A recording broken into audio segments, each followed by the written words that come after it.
Hello and welcome to the Underhive. We are back with some more How to Command the Death Guard since Warzone Nephilim. In this series, we're going to take a look at every aspect of the Death Guard, so whether you're looking to get more out of your army or you're thinking of sampling some of Nurgle's toxic temptations, then there's something here for you. Today, we're going to continue our look at the overview of the Death Guard, taking our first steps into the various plague companies, with the first plague company, the Harbingers. So let's dive in and take a look at the special rules available to them. So firstly, just to give an overview into plague companies, when you've created your army, as part of doing so, you will select a plague company, which will give you the option of an additional Warlord trait, which will always specifically be a contagion effect. So it will add to the ability that your Warlord has. They will remain with the -1 toughness contagion effect, but they will also have an additional one if you choose to give that to them. And there are also a selection of specific relics, one each for each plague company. So you may pick the plague company based on just one aspect of that, or you may be picking the plague company based on being able to get value out of multiple facets of whatever that particular plague company brings. So the first plague company here is led by Typhus. Typhus is, of course, the captain of the first plague company. Now, you can take the first plague company whether or not you have Typhus in the list, and if you do take Typhus and you pick the first plague company, he does not explicitly have to be the Warlord. But if Typhus is the Warlord, the only Warlord trait you can give him is the Shamble Rot Warlord. And again, you could have Typhus as your Warlord, but not be taking the first plague company. You just wouldn't be able to give him a Warlord trait because you wouldn't have access to the only Warlord trait he could have. But ultimately, Typhus is a fantastic pick for the Harbingers because he interacts with their key theme, which is Poxwalkers. Now, we haven't got onto the individual units yet, so I understand there will be a few grey areas if you're new to the Codex. Those videos are coming soon and may well be up by the time you're viewing this, so don't worry, we will get to those units individually. But as far as the Harbingers, they have their own individual stratagem, which is the Wrathful Dead. Use this stratagem in the fight phase when a Harbinger's Poxwalkers unit is selected to fight. Until the end of the phase, each time a model in that unit makes an attack, you can reroll the hit roll. So at the bare minimum, if you've got Poxwalkers on the table and your Harbingers, you can make them a little bit more consistent in the first roll of the fight phase, the hit roll. Now, in and of themselves, they're not going to get a lot of damage like that, whether you re-roll all the hits or not. On average, against a typical Marine unit, they'll do a wound or two, maybe. So you're not going to get a lot out of them. But do bear in mind, Typhus gives them +1 strength just by being nearby, and there are spells to augment their strength and toughness. Both of those things make them more of a threat and get more value out of the Wrathful Dead just on its own.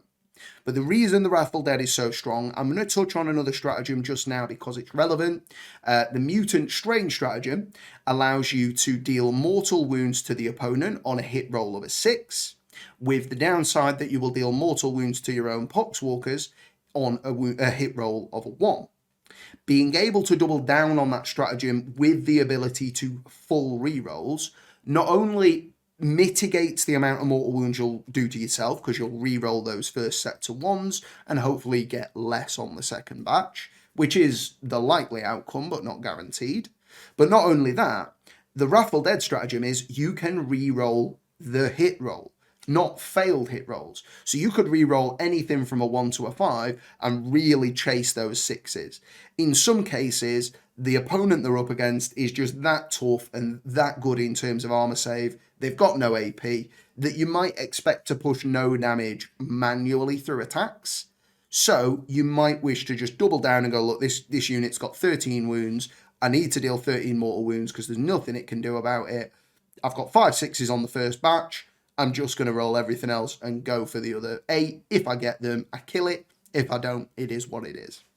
The bottom line is that is one of the strongest combos in the Codex. Certainly was before Nephilim. Since Nephilim, perhaps not as much anymore, but it is still a very, very strong combo.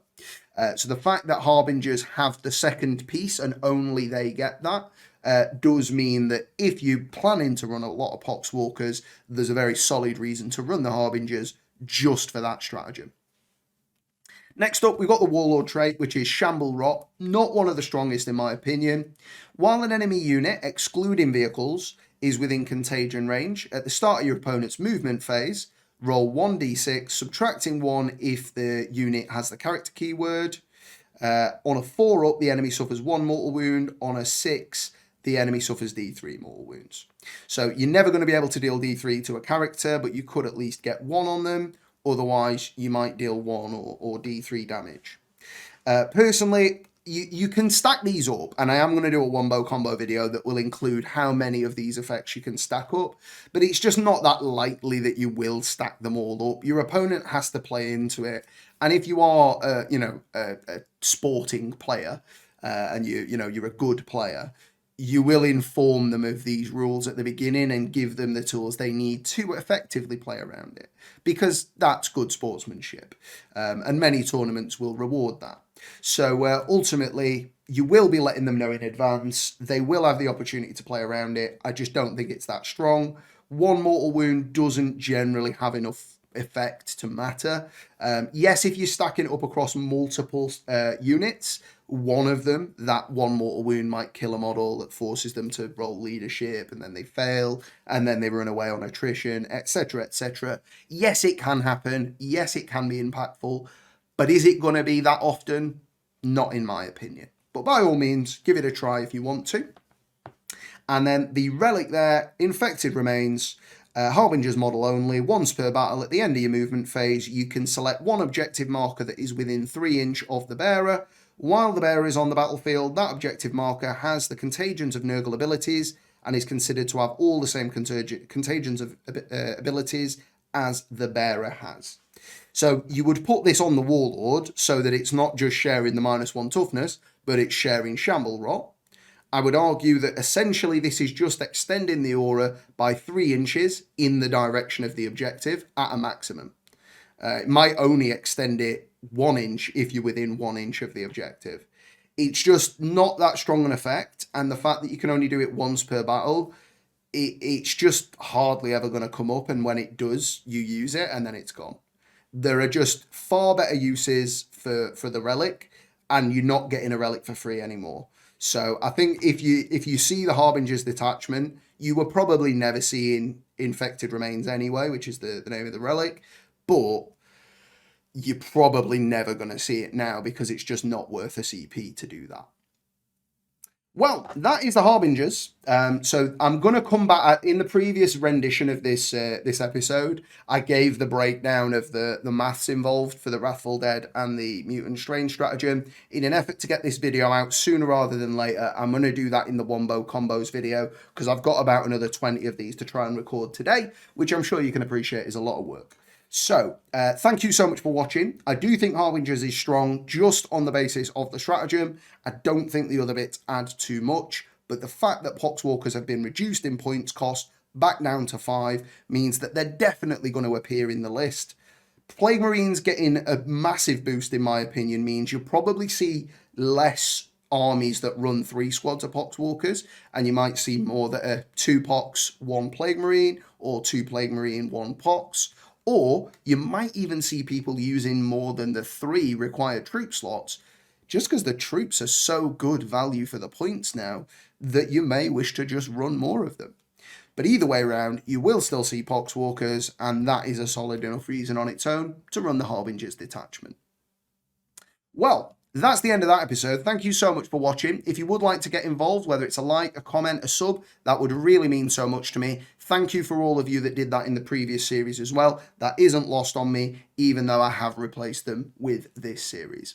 Thank you so much for watching, and I will see you next time in the Underhive.